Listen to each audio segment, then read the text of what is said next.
Hello everybody and welcome back to iCommand, and this is going to be our final Rebel upgrade stage for our Heart of the Empire campaign playthrough we're doing. Before we play the finale, which is going to be Capital Escape, the final story mission for the campaign. So this is going to be the last time we get to upgrade our heroes here. And we started off with 100 credits in the bank from our last mission, and we won the last mission, so we got 100 credits per hero, so that's going to be 400, putting us at 500. And then we did grab all 4 of the crates last mission, so it's going to be 50 per crate, so 200. So that puts us at 700 credits. And then we did get 2 XP for each of them, so I'm going to increase those each by 2. And we did win a new reward from the last mission called the Bardotan Shard, which is this card. Looks like it costs strain exhaust to deal damage to something. You can increase the threat by 1 to cause that figure to suffer 2 additional damage. The app told me that it does something different. So now it's 1 strain, exhaust this card, and choose a hostile figure within 3 spaces. That figure suffers 1 damage. You may suffer 2 damage to cause that figure to suffer 2 additional damage. So that's pretty cool. So we have to choose one of our, this is an accessory item, so we have to choose one of our heroes to give it to. I do think I am actually going to give it to Gerard. It costs a strain, so Gerard has the highest endurance out of our heroes, who also has the least strain usage. So he often has extra strain to go around left to use. Also, a lot of times I end up wanting to use him as sort of my mule to get things, but it's nice to be able to deal damage to stuff without having to perform an attack. That way I can use his actions for other things. So I think I'm going to go ahead and give the shard to Gerard. Now it's time to go ahead and give our heroes their upgrades. So let's bring up the class cards here. Starting with Drakata. So we do have, let's see, we do have 5 XP to spend with Drakata. So this is going to be right before the finale. We're going to get some really good upgrades for a lot of our heroes. We're definitely going to get the thermal explosives. 1 strain exhaust when you declare an attack with a ranged weapon to add a yellow die to the dice pool. That seems really good. The other card we could get would be, so we could, for 5 XP, we could get Structural Exploitation to get +1 damage, +1 accuracy, and Pierce 1 to the attack results. If the target is an object, apply additional +1, Pierce 1, and combined with Bank Shot for +1 accuracy. When you declare an attack with a ranged weapon, you may target a figure adjacent to an empty space in your line of sight. Though, actually, now that I'm looking at it, so we were going to get thermal explosives and charging up, which would have given us +2 health and given us some more power token usage, which would have comboed nicely with Ko-Tun. But Ko-Tun's going to be getting squad cohesion here. Add a yellow die. When you use Demolish, up to 2 figures or objects of your choice on or adjacent to the chosen space, each suffer additional damage. No, I think I do want thermal explosives because I really want to be able to use that repeater cannon ability with the double surge a lot more often. So yeah, I think I do want the thermal explosives still. But structural exploitation plus bank shot would have been pretty good too, because then I'm getting +2 accuracy. I could have attacked at much longer range and also gotten some. You can attack figures that are like in the middle of a big horde of figures instead of the one that's on the edge. But because I have the repeater cannon, I think I really want the extra yellow, and I want the extra damage from my Demolish. So we're going to get that, and we're going to get charging up so we can get some extra health. I'm going to go ahead and do that right here. So set health to 15. Okay, and then next up, we're going to be looking at Gerard. And I think we said we were going to get a Leaping Slash. The other options we have would be to get Mutual Progression and Scout's Loadout, which is okay. +1 speed would be nice for both Jax and Jared, and +1 block. Actually, yeah, now that I'm looking at it, Leaping Slash, we this is just to perform an extra attack with Vibro Claws plus a weapon. We actually don't have a good weapon for Jared, and we've only got 700 credits to spend, so I don't know if we're going to get a good one.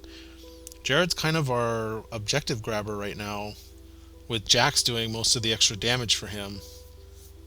Yeah, actually, maybe we do want to get mutual progression, because that's going to give him more speed, and then Scout's loadout. While Rebel Fury is attacking a figure in your or Jax on a site, which could actually be really good for Drakata to get through those surges, those surge cancels that we saw with the Elite Royal Guard. And then it gives us more power tokens to go with squad cohesion. So actually, yeah, I'm going to reverse myself here and give Jared mutual progression and the scouts loadout. Alright, hey everybody, slight mistake on my part there. I wasn't looking at Jared's XP, and I think I was thinking he had 5 because Drakata had 5 as a Ko-Tun, but he only has 4 XP to spend this round, so I can't get Balanced Approach and, I can't get mutual progression and Scouts loadout. That's 5 total, but I still didn't want Leaping Slash, and I think that was correct, so I'm getting Balanced Approach as my last XP card. Card that I said I wasn't super interested in, but I still would rather have mutual progression, I think, than Leaping Slash. So anyway, just wanted to give that correction, and moving on. And then for Ko-Tun, so that was 4 XP spent. Ko-Tun has 5 XP to spend. And this one I'm pretty sure we want squad cohesion. When you spend a power token, apply +2 to the symbol instead to the results instead of +1. Exhaust this card during your activation to get 1. Yeah, for 1 strain. Yeah, I don't think I like self-deficient. Squad cohesion distributes 4 power tokens among friendly figures at the start of the round. And then rebel figures can use power tokens in play of friendly figures within 3 spaces of them. That's the big part, actually, is being able to be super efficient with power tokens, basically getting rid of that 2 power token limit, really strong. And you can use any power token as any other type of power token if you're within 2 spaces of Ko-Tun. So yeah, I really like squad cohesion. And then for our 1-point card, we're just going to pick up auxiliary training. Exhaust this card while a friendly figure is attacking. If that figure spent a power token, you can reroll one of its dice. That's fine. Offensive reroll for other figures is good. Squad cohesion is really going to make Ko-Tun sing. I kind of wish I had gotten it earlier instead of Opportunist. I mean, Opportunist is good, but it gets way better when you have squad cohesion. And then for Jin, we have 2 XP. So we can either get her 2 1 XP cards, or we can get Roll with it for 2 XP. 1 strain, used when attack targeting is declared to apply +1 block to the defense results. You know, we're really strain heavy with Jin right now because of Quick Draw and Quick Draw Holster. I don't think 1 strain for +1 block is really that great. I think I'd rather have just the movement from Quick as a Whip, and then the extra attribute tests help with Smuggler's Luck. So I'm going to take her 2 1 XP cards as well. And that'll help us during the items stage, which we're now going to do. So,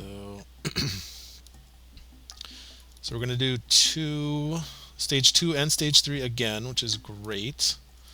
Let me get rid of these and show the item cards. So like I said, I like to do 10, but I've now gotten Smuggler's Luck with Jin.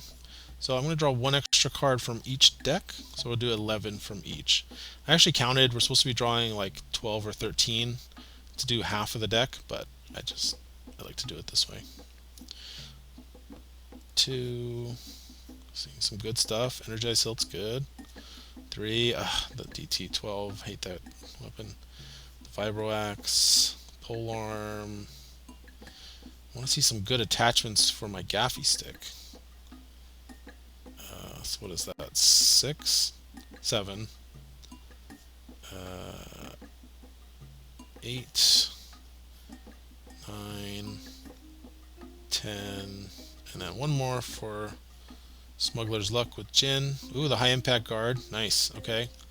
We have 700 credits to spend here because we got all the crates from the last mission and we had 100 credits left over. Telescoping sights, not my favorite. Hidden blades, okay. So we're probably going to get one, maybe two items here. I'm hoping for some good attachments. I feel like Jin's doing pretty good with the DL44 now that she has all the power token synergy. But we might pick up a good weapon, a better weapon for her. Disruption Cell's not bad, actually. So let's see, that's 1, 2, 3, 4, 5, 6, 7, 8, 9, 10. We just need one more. The Vibro Generator! It's here.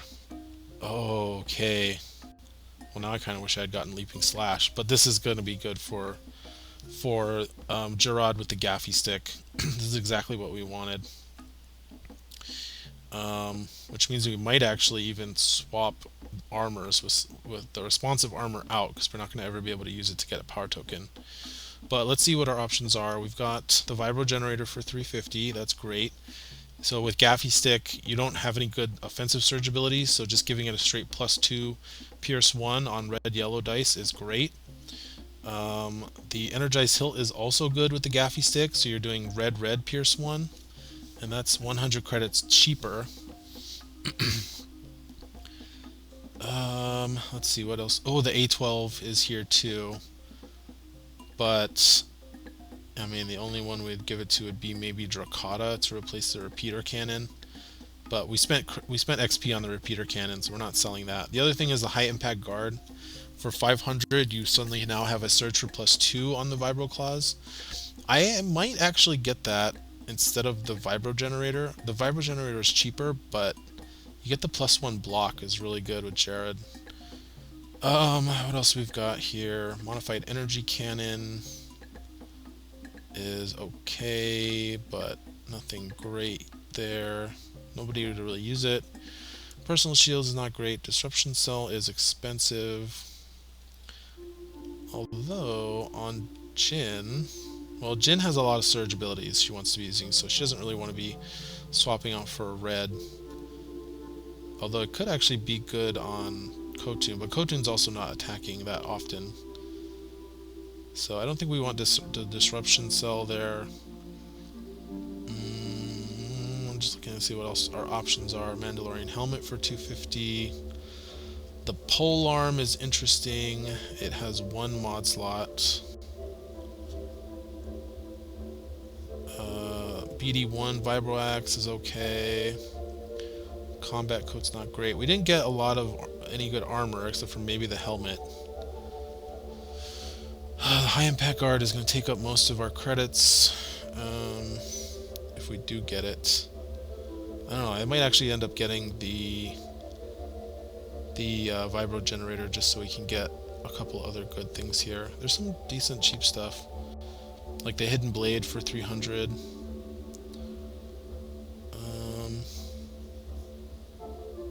I feel like I want the Mandalorian Helmet for Jin almost, just to give her 1 extra health, because she died at 10 damage last game. Is there anything else that gives health? Combat Coat's terrible, I don't want to get that. I mean the personal shields, but they're so expensive, I don't want to get that either. Reinforced Helmet, 300. No, the Mandalorian Helmet's cheaper, and I'd rather just have that, I think. Okay, so... we have 700. We'd have to sell something to get the helmet and the high impact guard for 50 credits. Which I don't see anything that we can really sell. I mean, I guess we could sell the shard, but I don't think I want to sell that. Or we get the Vibro Generator for 350, that gives us 350 left to spend. Helmet for 250, which gives us 100 left to spend. And we might just be stuck with that. Do we want to get rid of the Spread Barrel, maybe? Gives us 250 to spend on the R5. 250, or on the Energized Hilt, but there's nothing to put that on. 250, what else can we get? What else is here for 250? 750 for the bow rifle. No pistols at all. So just nothing for Jin. 300 for the hidden blade. 350. There's nothing for less than 250. Everything's 250 or more. That makes the math kind of awkward.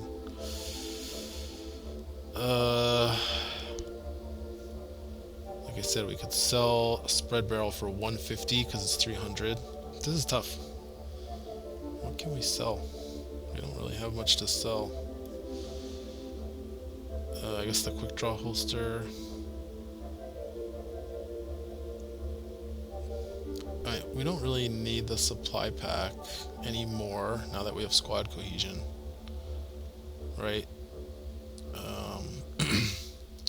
But the supply pack is giving us +2 health, so I don't know that we'd really be upgrading for that. Okay, I think I figured out what we're going to do. I don't really want to sell anything. I've gone through it a few times. We're going to have to pass. We're going to pass on the high impact guard, and we're going to get the vibro generator for Jared. This is going to be a lot more consistent. We're not going to have to worry about when we don't roll a surge, like feeling like we wasted our money on that item. We're always going to get the +2 no matter what. And then that lets us get, with the remaining credits that we have, 350.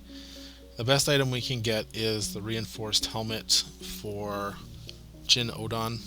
Actually, no, you know what? We're going to get the Mandalorian helmet. And we're going to give that to Jared too. But we're going to pass off his responsive armor over to Jin Odon. I think that makes the most sense because Jin has the lowest health right now. She's only got 10 health. So with +2 health, she'll be in a much better spot.